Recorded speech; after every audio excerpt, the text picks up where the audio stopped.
Les décisions issues du Conseil des ministres de ce mercredi 15 janvier 2025, qu'a présidé le chef de l'État, M. Patrice Talon, relèvent essentiellement du chapitre des communications et en voici la teneur. En point 1. Approbation de la politique nationale de financement du développement, PNFD 2025-2033. Cette politique est issue d'une démarche participative et postule qu'à l'horizon 2033, le Bénin assure la mobilisation et l'utilisation optimale des ressources intérieures et extérieures pour le financement du développement durable. Pour ce faire, 3 orientations stratégiques sont identifiées, à savoir l'amélioration du système de financement intérieur, le renforcement des capacités organisationnelles et institutionnelles du système national de financement extérieur du développement et l'amélioration de l'attractivité du pays. Par la suite, 3 programmes seront clairement mis en évidence pour y contribuer. Ils se rapportent au renforcement du système de mobilisation des recettes publiques, à la diversification des sources de financement pour la croissance inclusive et durable, puis au renforcement de la gouvernance du financement du développement. Les ministres chargés du développement et des finances sont instruits d'en assurer la mise en œuvre cohérente, les ressources étant à mobiliser aussi bien par le budget national et les collectivités territoriales que négociées auprès des partenaires techniques et financiers ainsi que du secteur privé. En point 2, travaux de réhabilitation et d'aménagement des voiries et pistes dans les communes de Savalou et Banté.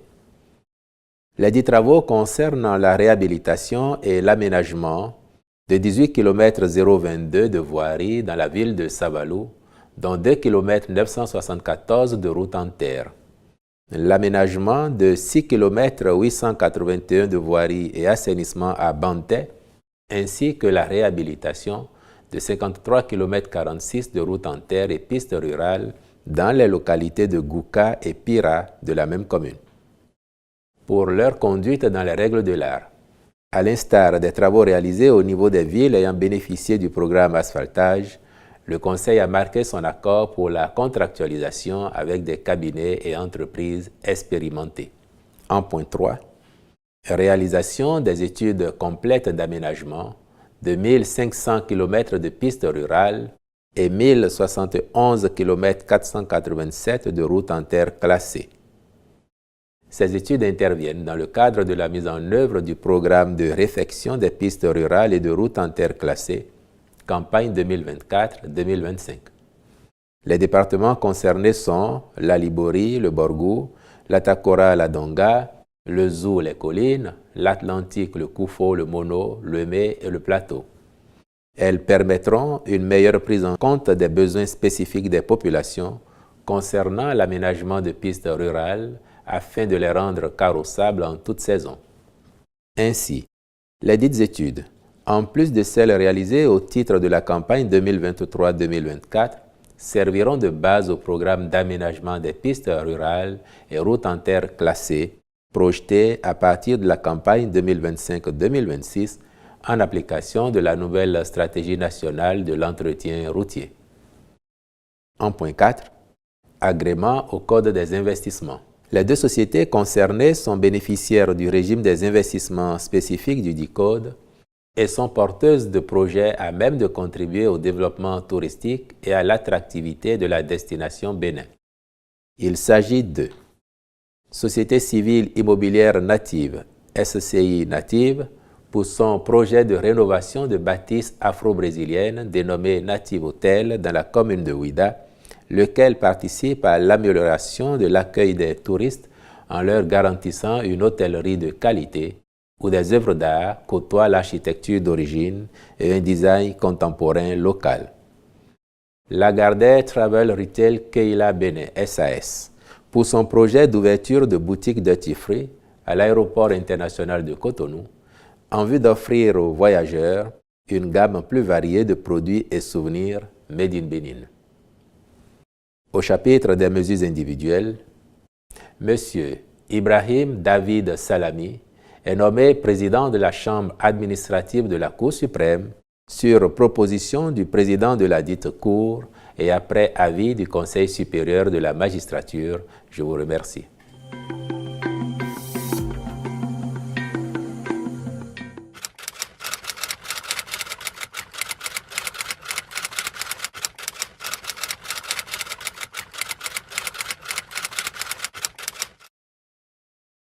Je voudrais d'abord, à l'entame de mon propos relativement à cette préoccupation, réitérer les condoléances du gouvernement aux familles éplorées et à la nation béninoise tout entière, étant entendu que le ministre délégué auprès du président de la République chargé de la défense nationale avait déjà formellement saisi chaque famille endeuillée d'un courrier officiel lui présentant les condoléances du gouvernement et indiquant les mesures d'accompagnement prévues par les textes, lois et décrets adoptés par l'Assemblée nationale ou par le gouvernement lui-même à l'initiative du chef de l'État et de son équipe, lesquelles mesures seront effectivement mises en œuvre au profit des ayants droit de ses compatriotes tombés en défendant la patrie. Relativement aux conditions dans lesquelles ce drame est survenu, nous avons bien évidemment commencé à tirer les enseignements.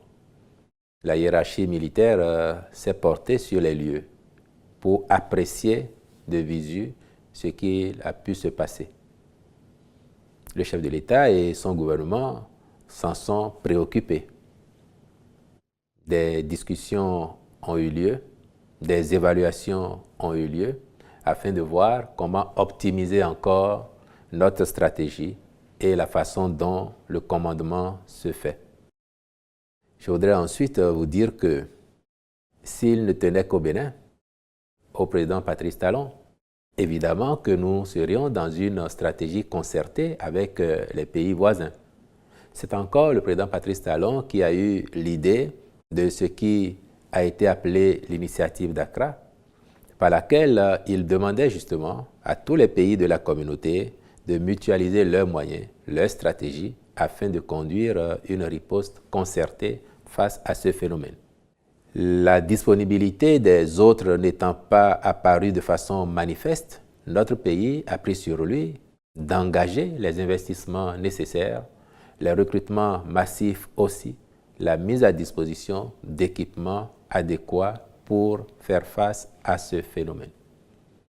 Les résultats sont tels que, s'il est vrai que nous connaissons de temps à autre des attaques, celles qui sont enrayées en amont représentent N fois le nombre de celles qui ont des effets, du genre de ce qui est intervenu le 8 janvier et que vous avez évoqué.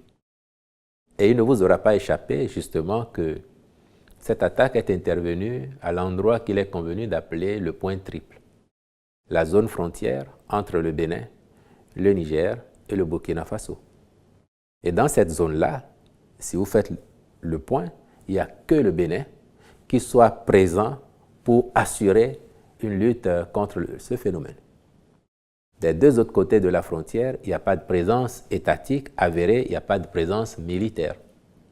Quand le président de la République disait dans son message sur l'état de la nation devant l'Assemblée nationale le 20 décembre dernier que nous subissons ces assauts parce que dans certains pays voisins, ces criminels sont en roue libre, certains de nos compatriotes n'avaient pas compris. J'ai même entendu, j'ai même lu certains postuler que le président accusait les autres pays. Ce n'est pas le cas.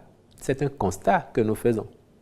S'il y avait de la présence militaire des deux autres côtés de la frontière, avant que de venir essayer de s'en prendre à nos enfants, à nos hommes, ces délinquants, ces criminels, parce que c'est le thème qui convient, il faut le dire, ces criminels auraient essuyé tout au moins la résistance des autres forces armées de l'autre côté des frontières, ce qui n'était pas le cas.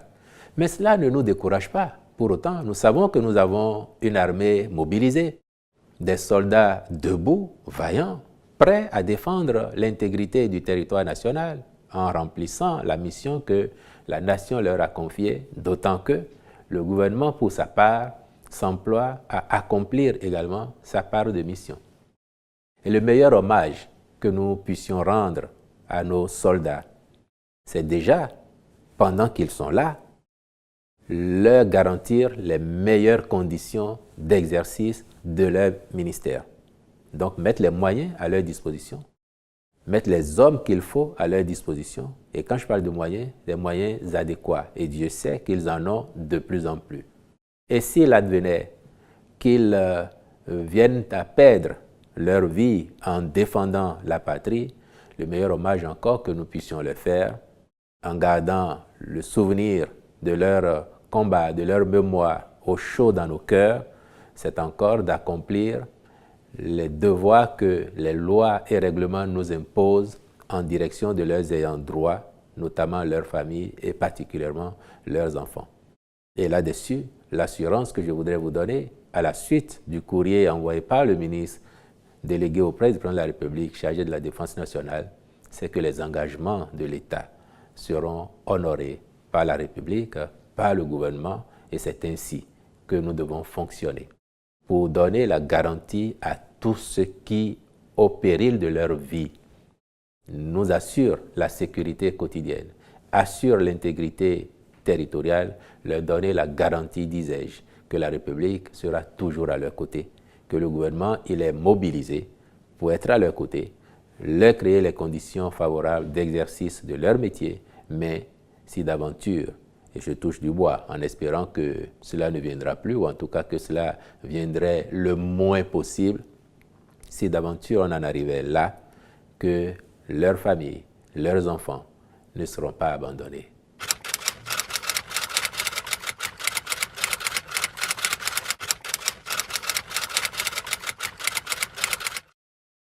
Entre les lignes, vous soulignez le succès éclatant, je dirais époustouflant, et que l'on aura observé. Ce qui fait que, de par le monde, comme à l'intérieur du pays, la satisfaction est au rendez-vous et chacun a pu être un peu bluffé quand même de voir que nous avons été capables d'organiser une manifestation de cette envergure avec autant de réussite. Je vais profiter de votre question pour dire que ça a été un choix assumé de tenir ces manifestations parce que nous n'avons pas vocation à céder à la provocation ou à céder aux criminels.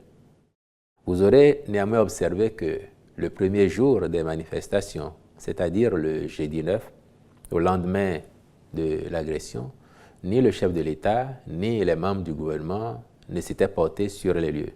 C'était notre façon d'être en communion avec les familles éplorées et avec la nation dans son ensemble. Mais après, nous travaillons à bâtir un Bénin résilient. Et il ne nous appartient pas de courber l'échine face à l'ennemi. C'est pour cela que nous avons tenu le pari de réussir cette organisation et de faire en sorte que le Bénin soit à la une positivement dans le monde. Ça a été le cas. Maintenant, oui, il y aura toujours moyen d'optimiser, d'améliorer des aspects sur les années à venir. Et je peux vous certifier que nous ne perdons pas le temps là-dessus. Le chef de l'État en premier, qui a convoqué déjà pour vendredi matin une réunion d'évaluation de cette édition des Vodou Days afin de projeter ce que pourrait être l'édition 2026 et que les équipes très tôt commencent à y travailler pour que l'expérience soit encore plus agréable pour tous ceux qui y vont, qu'ils soient des nationaux ou qu'ils soient des touristes. Et on a pu voir combien le nombre de touristes a été multiplié comparé à ce qu'on a observé l'année dernière. Et c'est cela la projection que nous faisons, c'est cela notre ambition, faire en sorte que ce rendez-vous devienne un rendez-vous incontournable, aussi bien pour les Béninois du Bénin, ceux de l'étranger, que pour les touristes, les étrangers en général, qui pourront s'intéresser à la culture africaine, à la culture béninoise en particulier, et faire en sorte que d'année en année, le deuxième vendredi du mois de janvier de chaque année devienne un détour incontournable sur le circuit touristique mondial et que notre pays en tire le maximum de dividendes possible.